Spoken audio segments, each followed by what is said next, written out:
Good morning, children. Welcome to class 9. Today we are going to learn about graphical representation of linear motion from the chapter Motion. As you all know, graphs provide a convenient method to present basic information and are very attractive and effective means of presenting data of variety of events. To describe the motion of an object, we use line graphs that show dependence of one physical quantity like distance, velocity on another quantity like time. First thing, let us learn how to plot a graph. For plotting graph, we need two number lines and they are placed crosswise. These two number lines are divided into 4 parts. Each part is known as quadrant. This one is first quadrant, second quadrant, third quadrant and fourth quadrant. In the first quadrant, the coordinates x and y both are positive. In the second quadrant, the coordinates x is negative and y is positive. In the third quadrant, both the coordinates are negative, and in the fourth quadrant, x is positive, y is negative. In physics, generally we use first quadrant in which both the coordinates x and y are positive. Now, we will start plotting of graph. The first one is distance time graph and the other one is velocity or speed time graph. First, we will take distance time graph. Now, in distance time graph, we have different cases. We will study one by one. A graph showing the change in position of an object with the change in time is called its distance time graph. In this graph, time is independent, which is taken along x-axis, and distance s is dependent, is taken along y-axis. The first case which we are going to do, body moving with uniform speed or velocity, or the motion of the body is uniform. That means if a body covers equal distances in equal interval of time in a straight line, then the distance time graph is a straight line inclined to time axis. There is a table given which is representing distance covered by a body from its starting point with respect to time. From this table, the graph is plotted. Time is taken on x-axis and distance, which is in meter, taken on y-axis. After plotting the graph, if we study its nature is uniform motion or uniform velocity.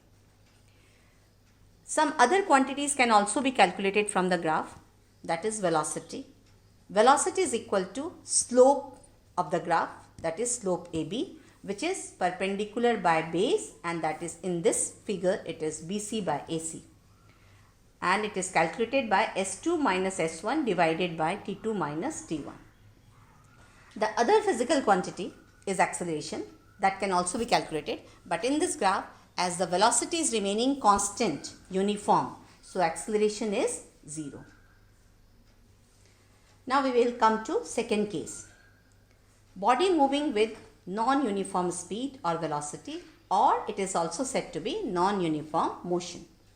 That means if a body covers unequal distances in equal interval of time, then the distance time graph is a curve. Again, the table is given. From this table, the values has been used to plot the graph in which distance is taken on y-axis, time is taken on x-axis. After plotting the points, when we have joined the points, we found that it is a curve which is showing non-uniform motion. The third case. Now let's come to third case. Body is at rest. If a body is at rest or stationary, then the distance time graph is a straight line parallel to time axis, as shown in the figure.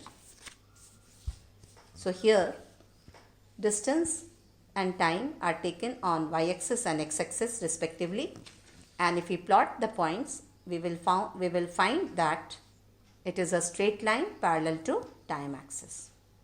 From this graph, speed or velocity can be calculated. It will come out to be 0 as there is no slope or there is no change in distance. Is it clear to all of you? Now we will next come to velocity time graph. A graph showing the variation of velocity with time is called a velocity time graph. In this graph, time t is taken along x-axis and the velocity v is taken along y-axis. Under this graph also we will study 3 different cases. First I am taking case 1.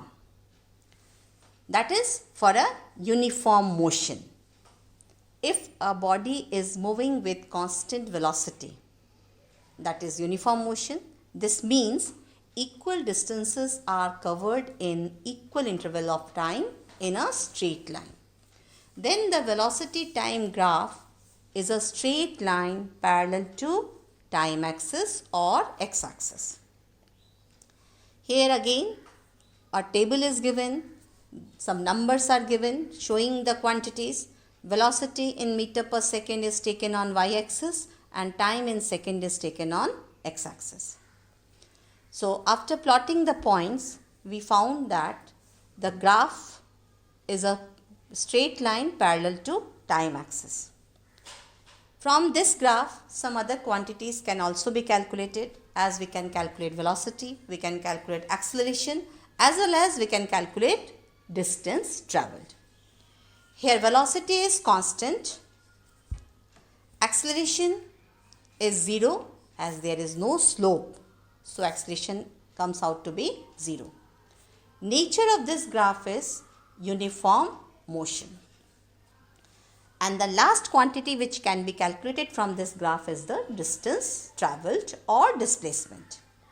As we know, velocity is the rate of change of displacement, that is velocity is equal to displacement by time.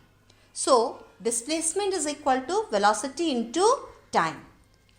So we are multiplying velocity which is taken on y-axis and time which is taken on x-axis. So when we multiply and the figure which we have obtained in the graph is in the shape of a rectangle. That means we are multiplying the two sides, and multiplication of two sides of a rectangle gives us area. So distance travelled is calculated by the area enclosed under the graph of velocity time. So distance travelled is equal to area of rectangle ABCD, that is AD into AB. This is 5 into 10, so it is 50 meter, because meter per second into second will cancel out and it will leave only meter. Alright, clear to all of you?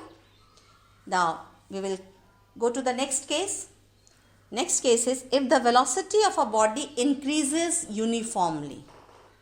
That means the body is having uniform acceleration. Then the velocity time graph is a straight line inclined to x-axis or time axis. For plotting this graph, again some numbers, some data is given for time and velocity. So velocity is taken on y-axis, time is taken on x-axis, and after plotting the points, when we join all the points, it will give you a straight line inclined to time axis. Here acceleration is calculated by finding the slope of the graph AB, that is equal to perpendicular by base and is equal to V2 minus V1 by T2 minus T1. The other quantity, distance travelled. This is calculated by finding the area of the triangle, because here the shape of the graph is in the form of a triangle. As you know, area of a triangle is half into base into height. So half into base is here 10, into height is 25. After calculating, we are getting 125 meter. Up to this it is clear to all of you. Now we will come to the third case. The third case is if the velocity of a body changes non-uniformly. Then the velocity time graph is a curve or it can take any shape. So here the graphs are shown. One is showing the curve, the other one is showing any shape. Alright, showing non-uniform velocity or non-uniform acceleration. And the third graph is showing uniform retardation. As you all know, what is retardation? Retardation is negative of acceleration. So this graph is showing uniform retardation. So we have come to the end of graphical representation of linear motion. Children, go through the matter which is provided to you, as well as after that you work out the activities given in the book and answer the questions related to graphical representation of linear motion. Thank you.